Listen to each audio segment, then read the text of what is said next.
Now for our story. It was early afternoon.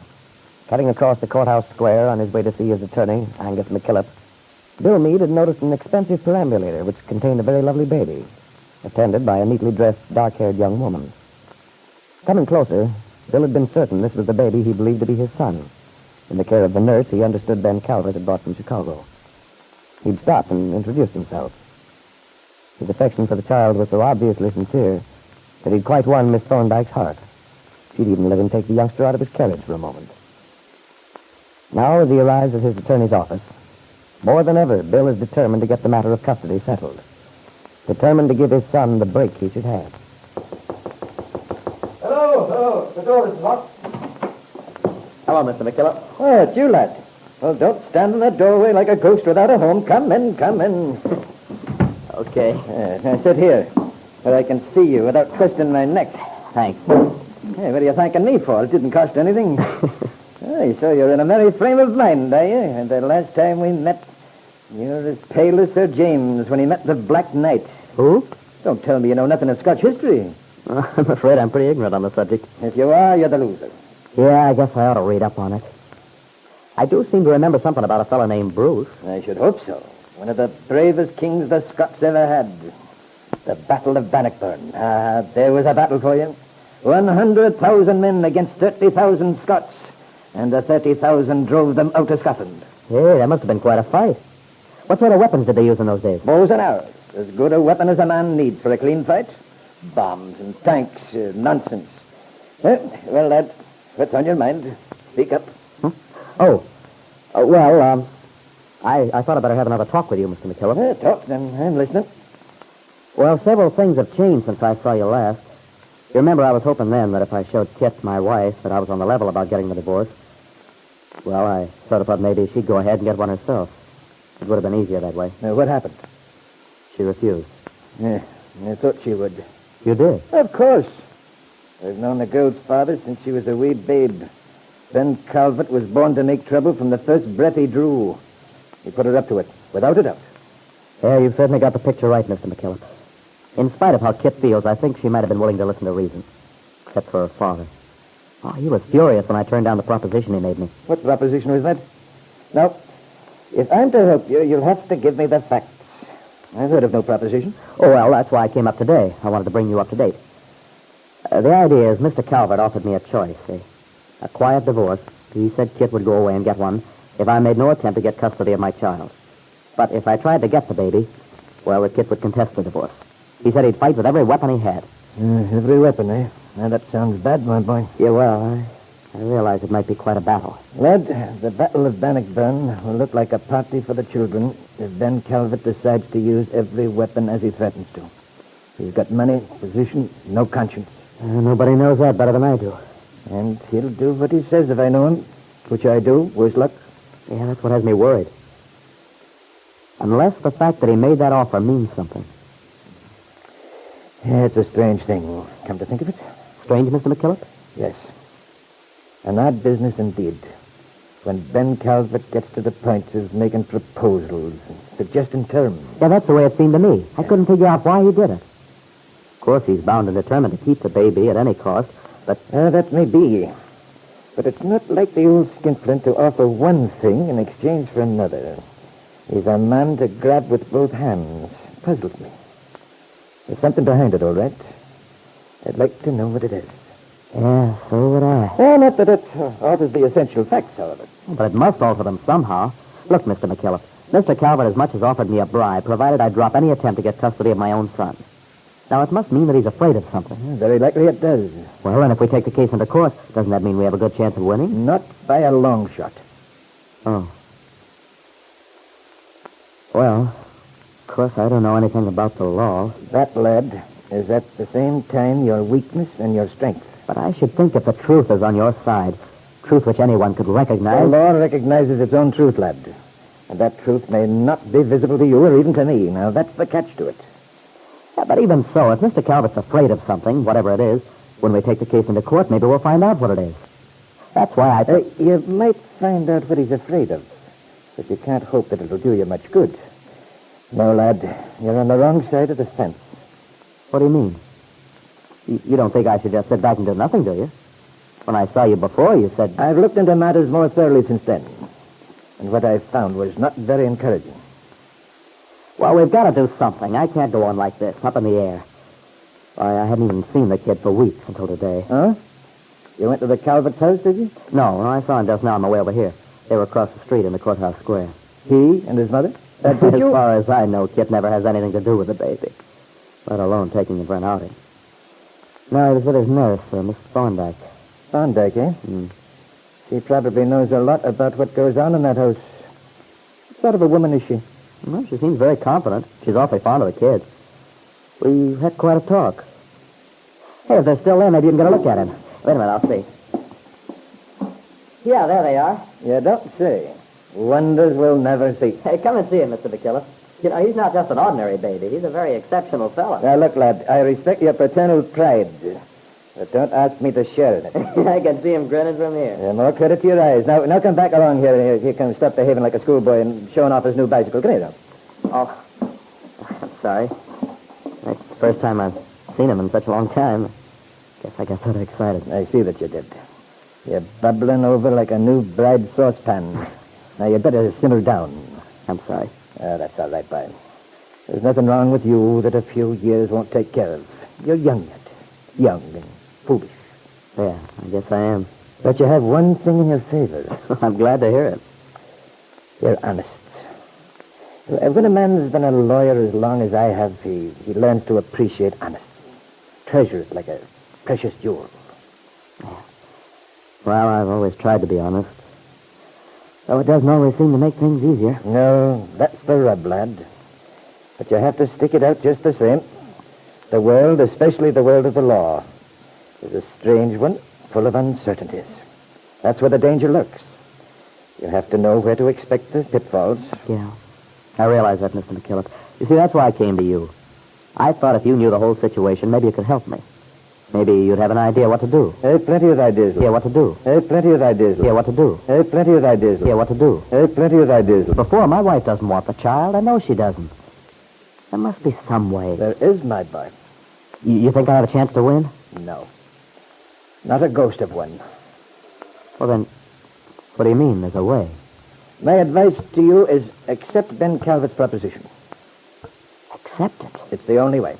Otherwise, you may come out with nothing. I'm a realist, my boy. I know the law. And the law in this sort of case is for the mother, regardless.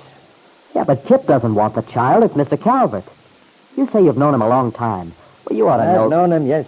And I know what he is. Well, then, if you had a child, would you want him brought up in that house? Brought up by Ben Calvert? That's a foolish question, lad. Well, don't you think I have any chance? I'm afraid you haven't. Not a ghost of one. You haven't sufficient grounds to win against a contested divorce. And as for getting your baby, no, lad. The best thing for you is to tell Ben Calvert you'll not fight for your child. Tell him you'll accept his offer. Bill Meade looked at the lawyer in stunned silence. The possibility that he might accept Ben's offer had for some time been entirely dismissed from his mind. But if McKillop, a reliable attorney who certainly knew what he was saying, advised him to accept that offer, well, all his thoughts were confused again. He thought of the nurse's words, her implication that the child's future in the Calvert home would be far from a happy one. Thought of Aunt Mary and David Bowman. Must he give up everything he believed in? In spite of what he knew to be right, did he have no chance of winning custody of his own baby son? Now for our story. Bill Meade, having determined to get the matter of his divorce and custody of his baby son settled, or at least on the way to being settled, has gone over to see his attorney, Angus McKillop. From everything he'd understood in regard to his relationship with his wife, Kit Meade, Bill had been very hopeful of winning should he file suit for divorce, asking custody of the baby he believed to be his son. But Angus McKillop had surprised and alarmed Bill very much when he said, I'm afraid you haven't a ghost of a chance, lad. No, the best thing for you is to tell Ben Calvert you're not going to fight for your child. Tell him you'll accept his offer and give up the child in return for an uncontested divorce. But, Mr. McKillop, I can't do that. As I see it, you have no other choice. Oh, well, then I am in a spot. You are indeed. But you don't understand. You see, I've already given Mr. Calvert my answer. What? Yes, I told him several days ago that I absolutely wouldn't accept his proposition, that I'd fight the thing through. So you put your thick head in a noose, did you?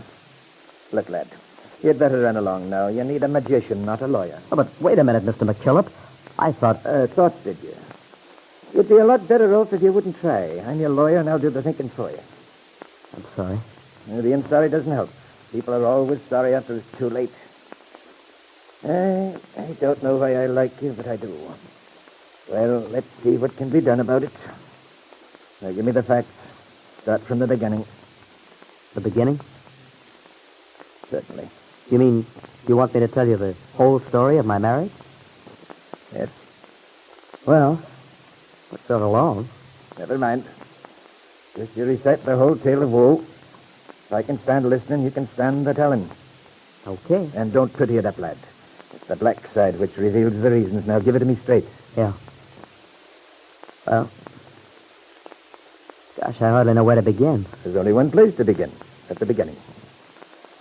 Well, you see, when I met Kit, before I met Kit, I was in love with Peggy Douglas. I see.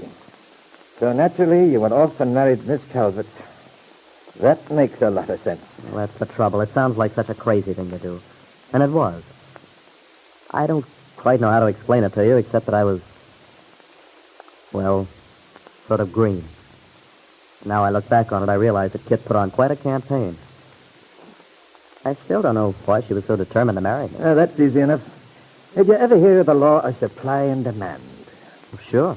But I don't see what that's got. A commodity's value increases in proportion to the demand for it. Now, you're a commodity. But there's only one of you, and there are two lassies. It enhances your value. Have you ever noticed the women buzzing around the bargain counter? It's not very flattering, but it sounds pretty reasonable. Nature's laws aren't flattering. Just inevitable, lad. Inescapable. Yeah. Well, anyhow, Kit had this idea that she wanted to marry me. She used all her femininity. I guess you know what I mean. I believe I follow you. I may be a confirmed bachelor, but I know plenty about the power of a woman. That's why I'm a bachelor. Well, I'm not trying to whitewash myself. I know I was at fault, if only because I ought to have had better sense than to let Kit get me involved the way she did. I've certainly learned a lot since then. Not that it'll do me much good now. Peggy's engaged to another man. I've heard. Yeah, Nicholas Dorn. All right, then. Ben Calvert's daughter used her feminine charms, and you forgot temporarily about your love for Peggy Douglas. And Kit and I were married secretly in Chicago. So the fat was in the fire. Yeah. And then, just after we returned to Wakefield, I learned something. Something which upset me terribly. What was that? Well, someone who was supposed to be a friend of the Calverts told me something I should have known long before. That Mr. Calvert had taken great care to keep me from finding out. It seemed that there was a very good reason why it would be best. Well, that is, there was something in Kit's background which meant she shouldn't try to have a child. That it might not be healthy. I understand. But you see, it was too late by the time I found out. They'd already been married. I realized that the marriage was a mistake even before this person told me about Kit's background. Then I was so sorry for her, I felt it would be too cruel to leave her. So you decided to stick it out and try to make a go of it. That's right. Well, things just sort of drifted along, getting a little worse all the time. I couldn't give her the sort of life she wanted, and she wasn't content with what I could offer her. She began insisting that we move into her father's house. I refused, and that made her angry. We began quarreling more and more.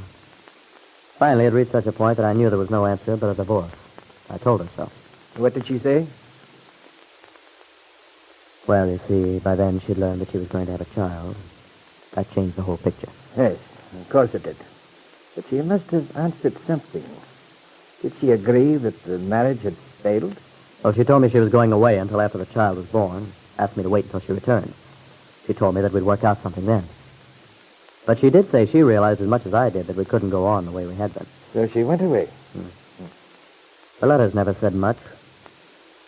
I kept hoping that when she came back, we could clear the thing up.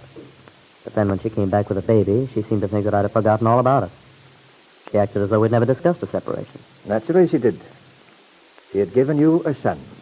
I know. That was it. She'd given me a son. But that didn't change the basic fact that our marriage was a failure. And I couldn't see bringing our child up in an atmosphere of bitterness, even hatred. It just wouldn't be fair to the child. You told her that? When? The night she returned. You see, she wanted me to live there in her father's house on 11th Street. I refused. But surely you didn't just walk out the day she returned with a baby boy after being away for months. I did, though. I felt I had to do it then or become entangled again. Have to go through it all over. I left the house that same night. Yeah, I see. What's the matter, Mr. McKillop? Do you think I was wrong? It's not for me to say whether you were right or wrong, lad. I can only interpret what the law says. Go on with your story. Well, that's about all. I guess the letter isn't very important to anyone but me. What letter? Well, it was a letter Peggy Douglas sent me from Chicago before Kit and I were married. If I'd gotten it in time, everything might have been different. I never would have married Kit. But Kit intercepted it. You mean your wife took your letter so that you never saw it? Yeah. Oh, I guess it doesn't sound like much, but it meant a lot to me. When I found that out months later, well, I just didn't trust Kit anymore. It's sort of tough to convey it all to you just talking like this. There were so many things. Mr. Calvert's part in it. The methods he used to get what he and Kit wanted, disregarding other people's rights entirely. You needn't tell me about Ben Calvert. That side of it I know only too well. 15 years as an attorney in this town have taught me all I need to know about him. Yeah. Well, I guess that's about all there is to it. Up to Mr. Calvert's making me the offer and my refusing it. You still think I haven't a chance? Not unless they change the laws of the land. Everything's against you. If you take such a case into court, the mother will win custody of the child without a doubt. But I've told you, Kit doesn't want the baby. She said so. The only reason she wants him is to keep me from having him. That may be, but you have no grounds, lad. You need to have a basis, and you have none. You think I'd lose everything? The baby and... I fear you would. And that's why I say you'd have done much better to accept Ben Calvert's offer. That way you'd have your freedom at least. Oh, but I can't believe it. It's so crazy. It's the law. And it's not as crazy as you think. In this case, it may well be that right's on your side. But suppose it weren't. Suppose you had a loving, faithful, devoted wife, and you'd simply grown tired of her and wanted to skip out. Would it be just then for you to sail off and divorce her and take her only child from her? No, of course it wouldn't. There you are, then. That's the reason, lad. From a legal standpoint, you have to show good reason. You have to have ground. And, lad, you haven't a one that would stand up in the courts. You haven't even a basis for divorce, let alone taking that baby away from its mother. But Bill didn't know, and neither did his lawyers, that the baby boy was not the child of Kit Meade, and that Kit herself had no legal claim on him.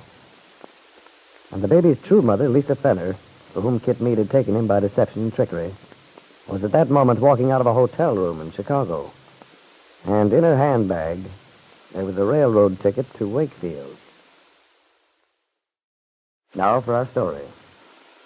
In the Lane farmhouse on Willow Road this evening, there was that pleasant, bustling air of anticipation which precedes the arrival of a guest for dinner. Lefty Larkin had trudged into the living room with a great armload of logs for the fire. Soon the flames had leapt up, to be reflected in the big copper bowl on the table, in which Aunt Mary's niece, Peggy Douglas, had arranged some scarlet flowers. Fragrant odors drifted in from the kitchen, where Aunt Mary was busy frying chicken, taking time to peep into the oven occasionally at the pie she was baking.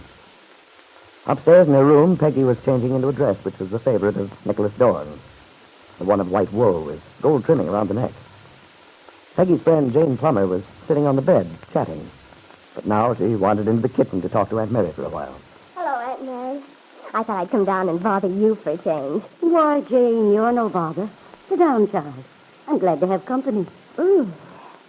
My, something smells awfully good. It's the mince pies I'm baking. Mince pie. I always think of Randy when I make one. It's his very favorite. I even thought of trying to send him one for Christmas last year, but I knew it would be foolish. I'm afraid it might have been sort of disastrous. Even if you marked the package washable or something. Yes, it would have been pretty messy by the time it reached it. Have you heard from Randy lately, Aunt Mary? No, I haven't. Not in a long time. Rather worries me. Have you had a letter, Jane? No, but then that doesn't mean anything. Randy's never been too good about writing. But I don't blame him. When he does have some time off from his duty, he has better things to do than write letters. I suppose. Still, I shouldn't think there'd be much to do on most of those islands in the Pacific. No, but... Oh, well, I keep hoping we'll get news that he's coming home one of these days. So do I. I miss that son of mine a lot, Jane. Of course you do, Aunt Mary. Well, maybe he'll surprise us someday and send us a wire that he's on his way. Yeah, perhaps he will. Let's keep our fingers crossed, you and I. Your house looks so pretty tonight, Aunt Mary. It feels like a holiday somehow. Well, I'm glad it does. So it's not as though we were having a party. Why don't you stay and have dinner with us, dear? We'd love to have you. Oh, no, thank you, Aunt Mary. You're having company and... But Nicholas isn't company. He's practically one of the family. He hasn't been out here for dinner lately, so Peggy and I decided to make it just a little special tonight, that's all. Why don't you stay? It's nice of you to ask me, Aunt Mary, but I don't think I'd better. Mother hasn't been feeling too well, and I have to go home and help her. Well, dear, you do whatever you think best. Perhaps you can come over next time Nicholas is here. You know, I feel sort of guilty about Nicholas. But why, Jane? Well, Aunt Mary, I didn't like him a bit at first, and I wasn't too subtle about letting him know it either. Well, Jane, I had no idea. I'm ashamed of it now. My whole opinion of him has been changed. Well, I'm glad to hear that, because he's really a very fine boy. I know, Aunt Mary. Ever since Bill Meade told me about how Nicholas went to him and told him the marriage had been called off, I realized I'd been wrong. That was such a decent thing to do. I mean, telling Bill. Indeed it was. And Nicholas was the one who decided the marriage should be postponed, even though he wanted to marry Peggy very much. Yes. Well, it just goes to show how careful we should be about making snap judgments. It's taught me a good lesson. Oh, you mustn't blame yourself too much. I'm sure your chief concern was for Peggy's happiness. Yes, it was. But it bothered me terribly to think of Peggy's marrying someone she wasn't in love with and who wasn't in love with her. I was sure a thing like that couldn't work. I agree, Jane. But the funny thing is, I'm beginning to think I was wrong about part of it. What do you mean, dear? Well, the way Nicholas Dorn's been acting lately, it looks to me as if he is in love with Peggy after all. He is, Jane. Then I'm right. Yes. I've known it for a long time. But Peggy doesn't seem to think so. At least she didn't the last time I talked to her about it. No, Peggy doesn't realize it. She's still pretty much wrapped up in her own trials and tribulations. It's too bad, isn't it, Aunt Mary? Well, I guess that's the way it goes. People loving someone who doesn't love them. It seems so, well, wasteful. Yes. It's too bad love can't always be returned. But I don't believe it's ever wasted. It always does good for someone, even if it's only for the person who feels it. Maybe. Why, look at Nicholas. He's changed so much since he's been able to break down all that bitterness he had. Been able to accept his love for Peggy. Now he's a different person. So warm and friendly. But at that moment, the young man in question might have been inclined to disagree with Aunt Mary. As he drove along Willow Road on his way to the Lane farm, Nicholas Dorn was calling himself a romantic fool. If he wasn't, why didn't he pull up stakes, cross off this episode with Peggy Douglas with so much experience, and go back to Hollywood where he belonged? And then his thoughts were interrupted as the headlights of his car picked up the figure of a young man plodding along the road. The young man who wore the uniform of a U.S. Marine.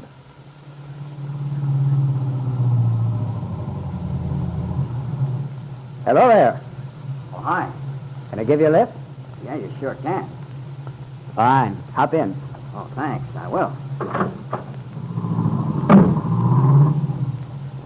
Hey, this is a real break. I'm just going a few miles down the road, but it may be some help. Oh, sure. That'll be fine. You, going far? No, but I've come quite a way. You live around here? Well, I'm living in Wakefield at present. The hotel. Oh, not a native then. No, not exactly, but I've been here for some months. Sort of fell in love with this country. Couldn't tear myself away. You sure it was just the country you fell in love with? You got me, pal. If it were Marine to guess there was a girl in the story. You just don't look like a guy who goes around falling in love with nothing but scenery. I don't? Mean you can't picture me with a butterfly net in one hand and a magnifying glass in the other? No, sir, hardly. All joking aside, though, I do like it around here a lot. I even thought of buying a place. Oh, you did?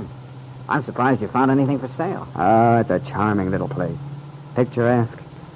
Over on Kinmore Hill Road. Yeah? Oh, I think I know the one you mean. It's on a hill and a brook runs through? Yeah, that's the one. Then you know the place. Yeah, I ought to. I watched them drive every nail while they were building it. Huh? You must live around here. Well, I used to. Quite a while ago. I see. How does it seem being back? Things look very different? Well, not so far. But then I just got off the train a couple of hours ago. Oh. Well, I'm sorry I can't take you any farther, but I turn in right ahead here for the Lane Farm. Oh, I think I'll ride up with you, as long as I'm here. You know the Lane? Oh, sure. Okay. Very fond of these people. Well, how are they getting along? Everything okay? Oh, just fine. I'm glad to hear it. I haven't seen them for a long time. Well, if you're an old friend, you can be sure of a warm welcome. They're the most hospitable family I've ever known. Yeah, I guess they are at that. What do you think of Aunt Mary? Aunt Mary? Brother, don't get me started. I could keep going all night. She's just about the finest woman I've ever known. Yeah, I kind of think you're right. Well, here we are. I see Lefty's got one of his big fires going. Look at that chimney. Lefty always did go in for big fires. Lefty's a great guy. He sure is. Coming? Coming? Sounds like Aunt Mary. Randy. Hello, Mom. I'm home. Oh, Randy. As Aunt Mary felt the strong arms of her tall young son around her, she buried her head into his broad shoulder. She couldn't keep back the tears of gratitude. Yes, Randy Lane was home at last.